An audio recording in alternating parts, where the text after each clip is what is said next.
Among the various groups that settled on Roman soil during late antiquity, there is hardly one whose history had such a lasting impact on the development of medieval Western Europe as that of the Franks, a Germanic people who transformed from the enemies of Rome to its hired border guards, and eventually its imperial heirs.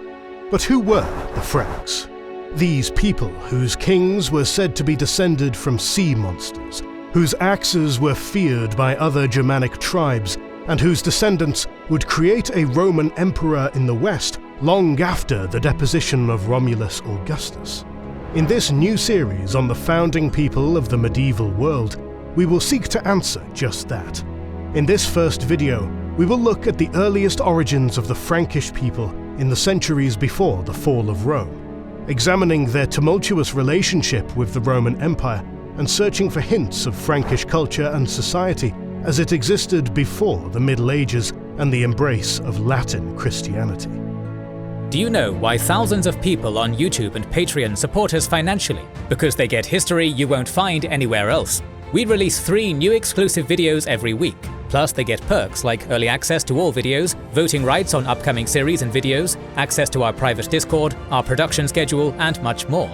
Right now, 250 exclusive episodes are waiting for members and patrons, including from our series on the Eastern Front of World War II, Spanish War of Succession, the Punic Wars, the Pacific War, the Iberian Reconquista, the Russian Revolution and Civil War, the North African and Italian campaigns of World War II, Sicilian Wars between the Greeks and Carthaginians, and many others. By joining, you're not only unlocking rare content, you're also supporting the stories you love. Your help allows us to keep producing 3 free videos per week while paying our team competitive salaries and growing the channel. Join via the links in the description, the pinned comment, or by pressing the join button under the video. Thanks for making this possible. The Franks first appear in historical records in the second half of the 3rd century AD, appearing in the records of the Roman Empire, like so many other Germanic peoples, as raiders from across the frontier. From 256 CE onwards, these proto-Franks took advantage of a period of opportunity when the Roman Empire was weakened by internal strife, epidemics, and economic crises, carrying out increasingly frequent raids by land and water across the Rhine River into Roman territory. These expeditions took the Franks as far as Spain, where they are said to have devastated the city of Tarragona. These descriptions are fortified by modern archaeological finds of 3rd century Roman hoards of valuables and coins within the empire west of the River Rhine, which confirm the turbulence along the border during that time period. But we have to be careful when it comes to antique Roman authors such as Aurelian Victor, who describe Rome's first encounters with the Franks. All historiographic evidence regarding the Franks from the 3rd to the late 5th century comes from Roman authors, as the early Franks themselves left us no written script. The Roman authors of this time frame sometimes called different groups east of the Rhine by tribal names that are made out by modern historians as proto-Frankish groups, based on cross-referencing accounts, settlement areas, or archaeological evidence. But on other occasions, antique authors over time started to refer to groups as Franks, without making distinctions or pointing out what kind of Frankish group they were dealing with, besides naming their leaders, as this served the purpose of marking them as a foreign group. Here, the opposite is the case, as modern historians point out that there were multiple different Frankish groups led by their chieftains and leaders. These Frankish groups probably lived in loose associations on the right bank of the Rhine, in the catchment area of the so-called Lower Germanic Limes, the extensive Roman border defences opposite the Roman provinces of Germania Inferior, or later Germania Secunda. To the north and east, their settlement area probably extended as far as the Weser and the German low mountain range. However, the individual Frankish groups, such as the Sugambri, Chamavi, Chauci, and Chatui, which we encounter in the sources, appeared to the Romans to be at least so similar that they perceived them as a linguistic and ethnic unit during the 3rd century. Some of the groups, which had varying degrees of contact with the Romans, probably referred to themselves as Franca, which means the brave. This term was Latinized and adopted by the Romans. While this multitude of Frankish groups initially came together politically for specific purposes, such as repelling enemies or raiding Roman territory, it was perhaps under Roman influence that these groups developed into the first tribes that the Romans grasped collectively as Franks. The first confirmed mention of the name Franks, as an assumingly distinct group in the perception of the Romans, can be found in two panegyrics, a genre of praise speech written to honour a person. These speeches were written in 289 and 291 in honour of Emperor Maximian, and record that the emperor won multiple victories over Frankish groups in the years 287 and 288, while conducting punitive expeditions east of the Rhine as reaction to attacks of Frankish groups on Roman territory. At the end of one campaign, the emperor accepted the submission of a Frankish rex called Genabord. With this submission, Genabord symbolically renounced his position of leader and gave himself and his people over to the mercy of the emperor, who could do with them as he pleased. Emperor Maximian used this opportunity to turn the Frankish groups led by Genabord into clients of Rome. Further, he settled Genabord and his people near the Roman city of Trier. The speeches imply that it was only through the reinstatement of this Genabord to his position as rex under Roman suzerainty that he was able to assume a real position of authority over his own people. With actions such as these, the empire hoped that these united groups under the loose control of Rome might provide an opportunity to pacify the area beyond the border and, as Germanic elites with experience in both the Roman and Germanic worlds, act as cultural middlemen between Rome and the barbarians beyond the border. This was more practical than for Rome to crush every group of Franks encountered, only to have a new one take over the position of the last one. Thus, in this first reliable mention, we encounter the Franks as opponents identified by the Romans as groups that were in close contact with Rome, who served a purpose to the empire, and whose own power structure was to a degree subject to Rome's grace. Even so, many Frankish groups remained hostile to the empire, and defeating these groups was honoured in the aforementioned speeches as a commendable achievement for which the emperor should be praised. When the Roman Empire had recovered from the crisis of the 3rd century, numerous Franks found themselves serving as soldiers in the Roman military, or as mercenaries supporting the Roman army and the defence of the empire. Overall, however, the relationship between the empire and the Franks was a mixed bag. A multitude of different Frankish groups remained untamed by Rome, and Frankish groups and warbands raided or unlawfully settled into Roman territory whenever the empire found itself in a period of instability. In 294, Constantius Chlorus, the father of Constantine the Great, reconquered the region of Batavia, lost to the empire during the crisis years of the 3rd century. Upon doing so, he expelled some Frankish groups that had settled there, while allowing others to stay in the region under the status of laity, affirming their position as subjects of the emperor. There is still debate among scholars about what exactly is meant by the term laity. Some understand it to refer to non-Roman people who were settled on state-owned land and served Rome in military units under their own military commanders, elected from within themselves. They were not Roman citizens, but free men who were bound to the land given to them. Despite the many Franks who accessed the wealth of Rome by entering into Roman service, many other Frankish groups preferred the old way of violently raiding Roman territory for plunder. Constantine the Great also took action against these hostile Franks on several occasions, who were stylized as one of the emperor's main opponents. The victories over the Franks achieved by him and his son Crispus in 321 secured peace along the Upper Rhine, at least for a while. In 353, more Frankish groups crossed the Rhine, and by 358, a large Frankish contingent was defeated by Roman troops. The survivors were settled by the Emperor Julian in what is now northern Brabant as Deadliest, free but subjugated inhabitants of Roman territory most likely similar to the aforementioned laity. This was the first time that a large, cohesive Frankish group had been settled on Roman soil, in contrast to the previous local settlements of small groups. It is upon this milestone of Frankish history that we will descend down from our bird's-eye view of history and examine what life was like for the Franks who lived in or were in contact with the Roman Empire during the 4th century CE.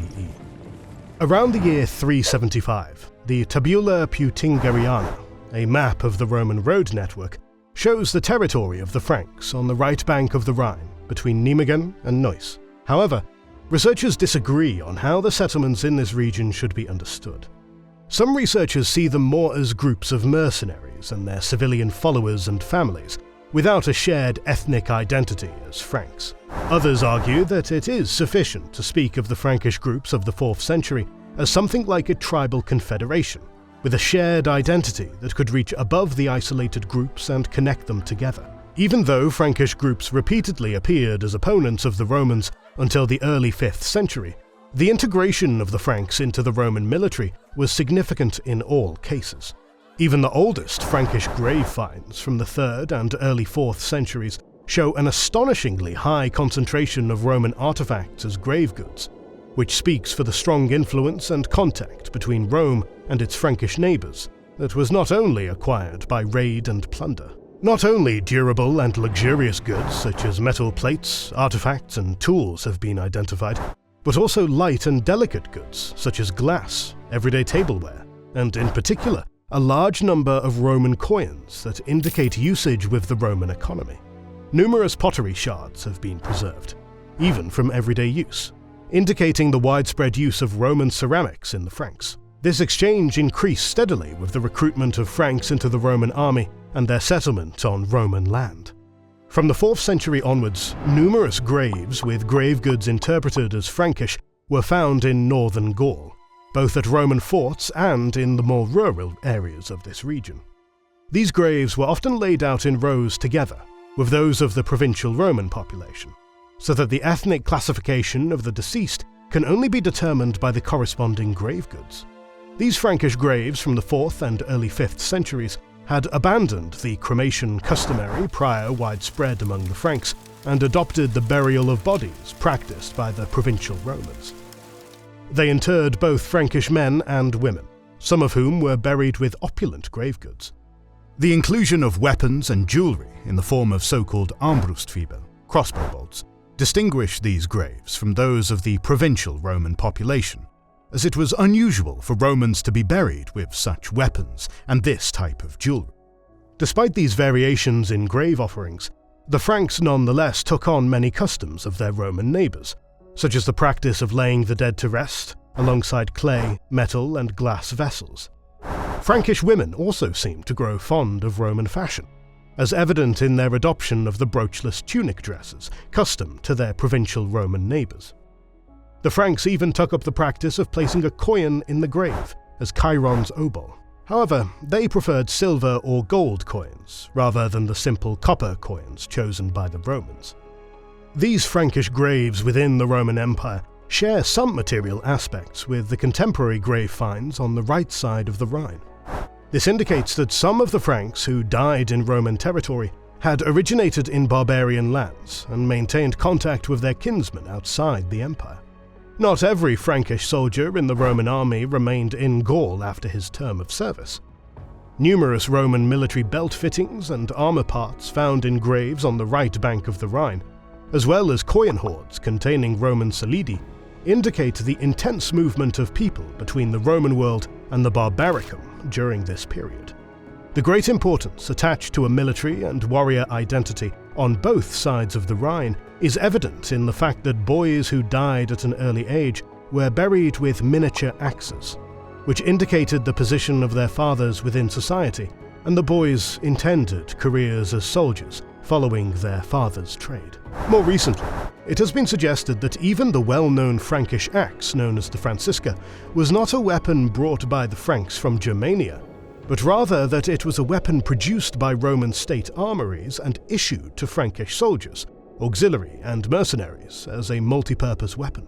Similar to the kukri, a traditional blade weapon characteristically associated with the fearsome Nepalese-speaking soldiers in British service, the Francisca became a symbol of a special Frankish identity within the Roman army, and thus gained its significance.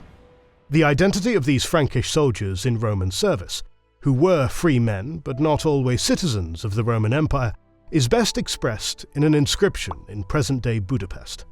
Created in the 4th century, it reads, Francus ego sivis, Romanos milles in armis egregia, virtute tuli bello mea dextera semper. I, a Frankish citizen, a Roman soldier in arms, always fought with extraordinary bravery with my right arm in war. The Franks thus developed their own distinctive culture and identity on Roman soil, adopting Roman elements while at the same time incorporating their own special Germanic barbarian components, which probably originated in their military service for Rome. The importance of Frankish military leaders is also evident in the upper echelons of the Western Roman Empire. Generals such as Merovingian, Arbogast, and Ricimer held important positions in the Western Roman army as Magister Militum or Comes Domesticorum between 372 and 394, the former rank being a top-level commander of a Roman field army, and the latter chief of imperial guard units. The career of the Frank known as Bauto culminated in his appointment as consul in 385. While at this time in late antiquity, the office of consul was deprived of its former political power as head of state, it still was an honorific and prestigious appointment. Although Bauto died around 388, his highly educated daughter, Aelia Eudoxia, married Emperor Arcadius in 395. The intermarriage of an elite Frankish woman to a Roman emperor underscored the deepening ties between Romans and Franks in the upper strata of Roman society. Thus, these Frankish military men played a decisive role in determining the fate of the empire. The Notitia Dignitatum, a list of officers and military units in the Roman Empire compiled between the 390s and 430s, records 3 closed units referred to as sali. Researchers understand this term, which probably meant something like comrade, to refer to Roman units formed from the Salian group of Franks. The loyalty of the Frankish groups that served in the regular Roman army, but also those who fought as auxiliaries for Rome, was based on the military oath the men swore to the emperor and the Roman res publica. The oath of allegiance and submission to Roman military law created authority for the leaders of the Frankish groups, who were endowed with Roman military titles. The subjugation to this oath and law also generated a sense of belonging that could override ethnic and social tensions within the Frankish groups themselves and the Roman armies in which they served. At the same time, the male members of these groups were thus subject to Roman military law, and the internal structures of the Frankish groups were organized according to the late Roman military hierarchy. The relationship between Rome and the Franks can thus be summarized as changeable throughout much of the 3rd and 4th centuries. The Frankish peoples were often depicted in Roman writings as the marauding enemies of the empire. At the same time, soldiers, mercenaries, and officers of Frankish origin became increasingly important in the Roman army, while Frankish groups were repeatedly settled to secure the border, or bound to Rome by treaties.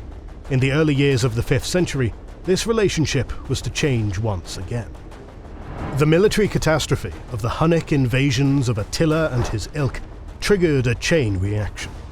Various groups, pushed out by the Hunnic advance, or joining in with the Huns, invaded the Roman Empire. Pannonia, Italy, Rhaetia, and the Germanic and Gallic provinces were all affected. Vandals, Alans, and Suebi from Pannonia had reached the Rhine valley near Mainz in December 406. The Franks, who were settled north along the main river, confronted the invaders and fulfilled their alliance obligations to Rome in a bloody battle which ended in their defeat. On the last day of 406, the victors crossed the Rhine border at Mainz and plundered the Roman territories. Garrisons and border troops were defeated and wiped out, with only a few forts remaining. Trier, Metz, Reims, Amiens, Arras, Boulogne, and Tournai were plundered, while the imperial court and its troops, under Magister Utriusque Milite Stilicho, the master of the Western Empire, were caught up in a conflict between the west and east over the province of Illyria. In the ensuing chaos following the fall of the Rhine border, Frankish groups also opportunistically turned to Roman cities and participated in the looting, while others were re-recruited as troops under the usurper Constantine III by means of treaties, and tasked with securing the Rhine border. While northern Gaul repeatedly slipped out of Roman control between 406 and 423, numerous Frankish groups plundered and uncontrollably settled between Xanten and Cologne. It was not until the 430s that the prominent Roman army commander Aetius was able to restore control when he subjugated the Frankish groups and allowed them to continue to settle there formally as Dedicti and Foederati. Now on Rome's terms and in Rome's interests, under a Fedus, these Franks had to provide military service to the Roman Empire, a task they fulfilled in 451 in the battles between Aetius and Attila. Here, the Franks under Roman command fought against Franks from the right bank of the Rhine who had come under the suzerainty of the Hun king. The Frankish groups settled by Aetius also took over the border protection of the empire and Gaul in large areas of the province of Germania Secunda, especially around Cologne. Even so, Frankish groups repeatedly attempted to expand beyond their assigned settlement areas. The group that settled in Toxandria in 358 advanced into the province of Belgica Secundus under the leadership of Red Clodio, but was defeated by Aetius and permitted to settle around Tournai. After Aetius was murdered by Emperor Valentinian, only for the emperor himself to be killed by his own people, the Western Roman Empire began to collapse definitively. From their settlements around Tournai, Cologne, Mainz, and along the Upper Rhine, the Frankish federates were to form an independent, rapidly expanding kingdom from the remnants of the collapsing Western Empire starting in the middle of the 5th century. But we'll tell you more about the history of the Frankish kings from the Merovingian dynasty another time. In the meanwhile, more videos are on the way, so make sure you're subscribed and have pressed the bell button to see them. Please consider liking, subscribing, commenting, and sharing. It helps immensely. Recently, we've started releasing weekly Patreon and YouTube member exclusive content. Consider joining their ranks via the link in the description or the button under the video to watch these weekly videos, learn about our schedule, get early access to our videos, access our private Discord, and much more. This is the Kings and Generals channel, and we'll catch you on the next one.